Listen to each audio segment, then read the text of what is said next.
10 वेळा द्रौपदीचा अपमान झाला, महाभारत झालं, बरोबर ना? सीतेचा अपमान झाला, रामायण घडलं. म्हणून स्त्रीचा कोणासाठी करायचंय? आपल्यासाठी. देवीचं सांगा माझं भजन करा. हा कार्यक्रम पार पडला, परंतु पुढच्या वर्षी पुन्हा कार्यक्रम आहे. बघायला गेलं तर वर्षाच्या मुक्ताबाईने त्याला उपदेश केला. गुरुपुत्र झालं मुक्ताईचा,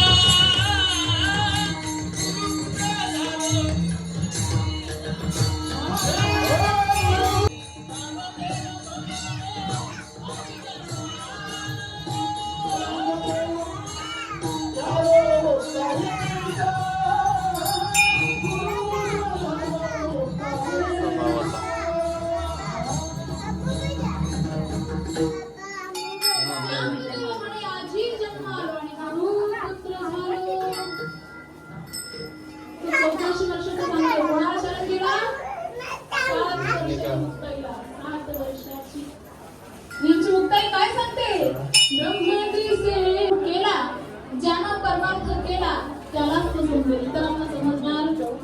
आज तुम्ही ज्ञानेश्वरी घेऊन बघा, कितीतरी जणांनी कितीतरी पारायण केलेली आहे, परंतु ज्ञानेश्वरी मध्ये लिहिलेल्या ओव्यांचा अर्थ समजत नाही, अजूनही कळत नाही.